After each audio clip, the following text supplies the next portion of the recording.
반갑습니다, 형님들. 안녕하세요. 자, 오늘도 해외 축구 A매치 주간 한번 진행해 보도록 하겠습니다. 어제 이제 유럽 예선 플레이오프가 있었는데요. 이제 2차전을 결승전을 남기고 있습니다. 자, 이제 진출국이 가려지는 상태인데 아마 한 4일 정도 있다가 시작을 할 거예요. 그러다 보니까 그 사이에는 좀 이런 뭐 친선전들이 많이 열리는데 오늘은 이제 전부 이제 친선전들입니다. 보통 이제 6월 월드컵을 앞두고 딱 6월 달에 평가전이 있고 그 전에 이제 마지막 A매치가 3월 달이거든요. 그래서 이 3월 달은 보통 옥석 가리기, 딱 최종 명단을 확정하는 그런 구간들이고 보통 이제 뭐 테스트성 라인업이라든지 실험 기용을 하는 경우도 덜어 있습니다. 이런 친선전에서는 특히 더 그렇고요. 그리고 홈 원정상으로도 이제 중립 경기장이 많다든지 각자 이제 진출국들이 서로 이제 뭐 유럽이나 남미 팀들 막 이런 식으로 뭐 크로스해 가면서 만나는 경우들이 많아요. 그래서 기존에 이런 뭐 데이터가 없는 경기들도 상당히 많고 제 관점에서는 좀 어렵게 느껴지는데 일단 오늘 준비해온 거 말씀드려보도록 하겠습니다. 그리고 제가 녹화하는 현재 아직까지 배트맨의 이 경기들이 올라와 있지 않은지라 뭐 해외에서 찾은 기준점이라던가 뭐 배당 이런 것들을 참고해서 조금 추측성으로 하는 점 양해 부탁드리도록 하겠습니다.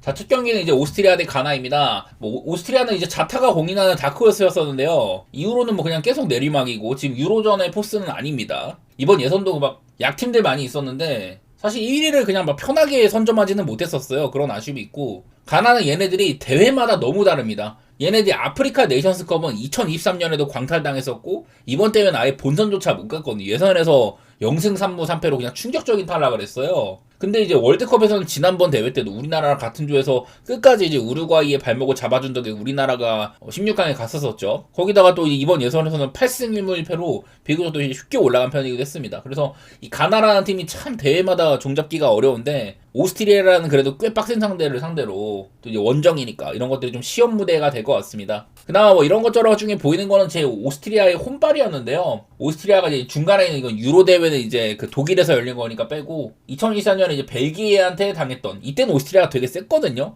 그때가 이제 마지막 패배라고 합니다. 그 뒤로는 어쨌든 이제 8승 3무 중이긴 하다. 근데 뭐 보스니아랑 비긴다든지 세르비아, 슬로베니아랑도 네이션스리그에서 비기고 막 이런 것도 있다 보니까 제 개인적으로는 지금 오스트리아의 포스가 덜하다는 생각이 있어가지고 안심은 안 됩니다. 여기에 나와 있는 뭐 이런 배당상으로는 솔직히 마행 같은 건 좀 겁나는 것 같아요. 제 관점에서는 언더도 생각은 들고. 자, 그 다음은 몬테네그로 대 안도라 경기입니다.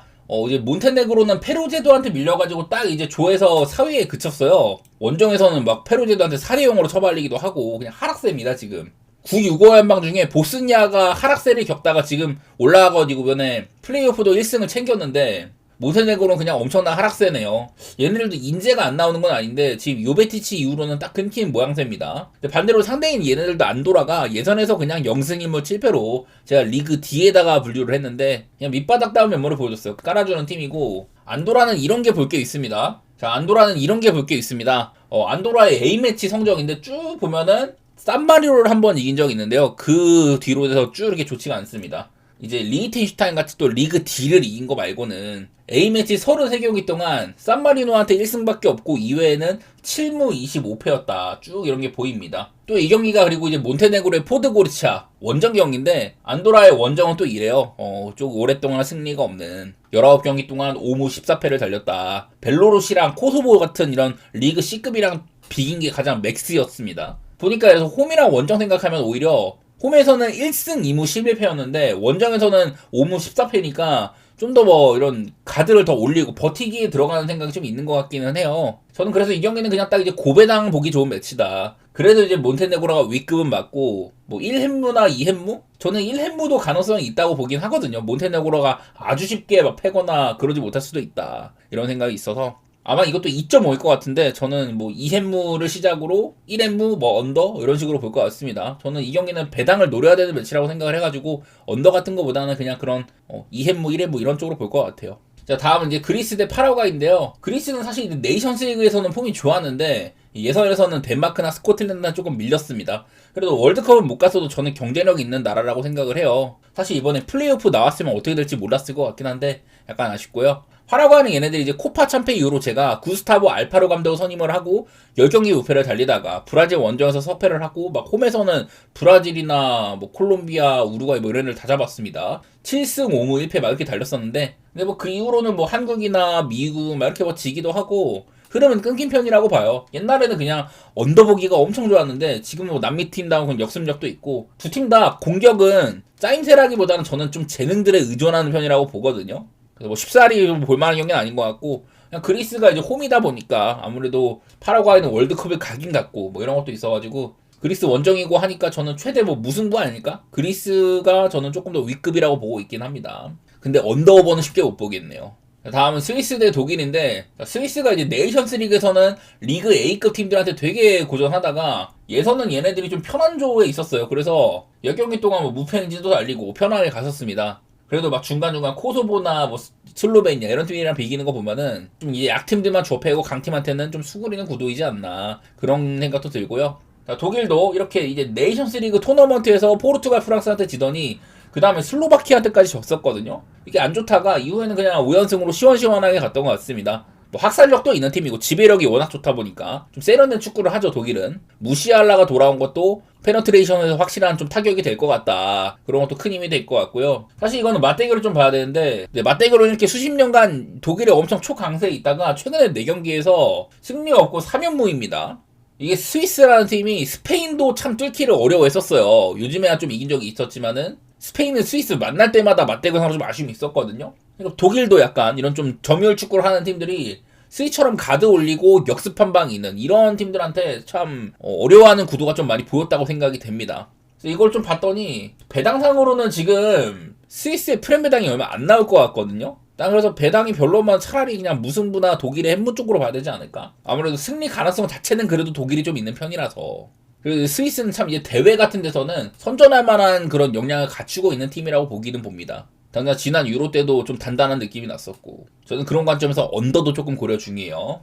자, 다음은 네덜란드 대 노르웨이입니다. 아직까지는 이게 노르웨이가 전통 강호들을 넘으려면 좀 검증이 필요해 보이기는 한데 그래도 이번에 이탈리아랑 같은 조에서 2번 다 이기면서 이탈리아는 새끼 모양새거든요. 저는 이탈리아랑 네덜란드를 비슷한 레벨로 생각을 하는데 네덜란드도 얘네들도 폴란드를 쉽게 못 꺾고 2무였습니다. 둘이. 그래서 이번이 뭐 제대로 노르웨이의 평가 무대이지 않나 그런 생각이 들어요. 황금세대 공격이 그냥 워낙에 좀 말이 안 되는 수준입니다. 네, 이제 오스트리아한테 네이션스리그에서 진 적이 있었는데 그 전에 이렇게 좀 좋은 구간들, 이쁘장한 구간들로 보면은 12경기 동안 11승 1무로 달렸고 47점 7실점이라는 그냥 미친 폼을 보여주고 있거든요. 이런 게 일단은 노르웨이의 가장 큰 무서운 점인 것 같고 자, 뭐 네덜란드도 나쁘진 않습니다. 얘네들도 독일의 이제 그 원정패가 한번 있었고 이 이후로는 뭐 7승 5무 12경기 우패 중이기도 하고요.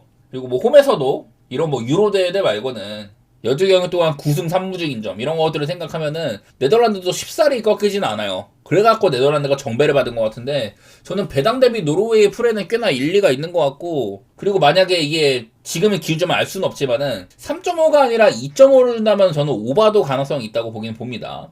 다음 잉글랜드 대 우루과이입니다. 잉글랜드가 확실히 사우스게이트 감독을 거치면서는 이런 여러가지 메이저 대회에서 잘하고 있죠. 단단해지긴 한 것 같아요. 뭐 네이션스 리그에서는 리그 B까지 갔다가 막 A로 이제는 올라올 것 같고 예선은 스무스한 전승이었습니다. 근데 이제 우루과이 같은 경우는요. 지금 요즘에 이제 원정 잃었습니다. 11경기 동안 1승 7무 3패요 얘네들이. 그리고 그 1승조차 이제 우즈베키스탄 친선전에서 이긴 거였었습니다. 멤버도 개판일 때죠. 그러니까 큰 의미가 없는 승리라는 거고 우루과이는 이번 남미에선 전체 4승이었는데 28승점으로 4팀이 동률이었거든요. 그러니까 크게 막 순위가 의미가 있진 않지만은 우루과이가 홈에서는 20승점이었던 거에 반해 원정에서는 8승점밖에 안 됩니다. 1승 5무 3패. 이렇게 홈이랑 원정 편차가 되게 좀 큰 편이기도 했었어요. 그래서 둘 다 이렇게 좀 쉽사리 지지 않는 팀들이라지만은 조건으로는 잉글랜드가 확실히 좀 편한 구도로 보이는 것 같기는 합니다. 이것도 아마 2.5일 것 같은 저는 언더도 생각 중이고 경우에 따라서는 잉글랜드의 마행까지 볼만은 하다. 우루과이의 원정 성적이 굉장히 별로다. 전 이런 것들을 좀 생각하고 있습니다. 자, 그 다음 스페인 대 세르비아입니다. 얘네들 네이션스 리그에서도 같은 조였었거든요. 그때 이제 세르비아 원정은 비겼지만은 홈에서는 스페인이 무난히 3대0으로 한 적이 있었습니다. 그냥 가져놓고 개했어요. 이번에 이제 월드컵 예선에서 세르비아는 알바니아한테 닦일 정도로 바닥을 받고 잉글랜드한테 밀린 건 이해를 하는데 플레이오프 가는 싸움에서 알바니아한테 졌습니다. 그래서 뭐 단순하게 제가 뭐 이런 스페인의 여러 가지 뭐 기록들을 2가지 정도로 살폈는데 일단은 전체적으로 봤을 때 이 콜롬비아와의 친선 이거는 이제 중립구장이거든요. 저희 같은 이제 토토인들한테 90분 기준으로는 19승 7무로 26경기 무패 행진 중이고요. 그리고 이제 홈에서는 이거는 이제 중립구장이고 밑에 보면 이제 스위스랑 만난 적이 있거든요. 이때 이제 네이션스리그 뜬금패가 마지막이다. 그래서 이런 것들을 봤을 때는 그냥 저는 뭐 마헨부터 시작하는 경기가 아닐까 싶습니다. 스페인다운 면모, 세르비아 이번에 월드컵도 못 갈 정도로 많이 추락했다. 제가 이번에 세르비아 고배당을 좀 많이 봤는데 그만큼 득점력 같은 것들이 굉장히 별로였던 게 생각이 납니다. 안정감이 없어요, 안정감이. 자, 마지막으로 이제 친선전 중에 모로코 대 에콰도르인데 둘 다 사실은 잘 안 지는 애들이죠. 근데 좀 특이사항이 있습니다. 이 경기가 이제 아틀레티코 마드리드 홈구장이 이제 중립구장인데요. 모로코는 원래 홈빨은요 2019년부터 홈에서는 37승 8무로 그냥 홈빨은 말이 안 되는데 오늘은 중립구장이에요. 이번에 아프리카 네이션스컵 개최국이었지만은 막판에 뭐 4강이나 결승 승부차기라든지 졌는데 이제 뭐 몰수패로 인한 우승 뭐 이런 걸로 그냥 조잡하게 이게 우승을 했긴 했었습니다.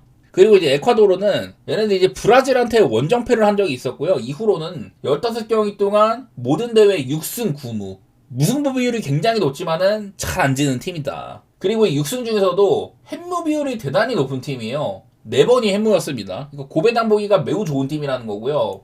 이번에 남미 예선에서 18경기 동안 단 5실점밖에 없었습니다. 얘네들이 14득점 5실점으로 극악의 언더팀이다. 이런 압도적인 수비력을 바탕으로 올라온 거다. 전체 2위로. 그래서 이렇게 좀 중립구장이라 저는 모로코의 홈빨이 없으면 에콰도르의 무승부 이상이 좀 기대가 되는데 이 경기가 오히려 모로코가 정배를 받았거든요. 그러면은 배당에 따라서 에콰도르의 플레이나 뭐 무승부 아마 2.5 언더도 배당이 진짜 안 나올 거라서 저는 딱 고배당 보기 좋은 매치라고 생각을 했던 것 같아요. 에콰가 사실상 정배였으면 오히려 햄무 같은 것들 고려해봤을 것 같지만 그게 아니라면은 저는 무승부가 가장 맛있지 않을까 그렇게 생각을 합니다.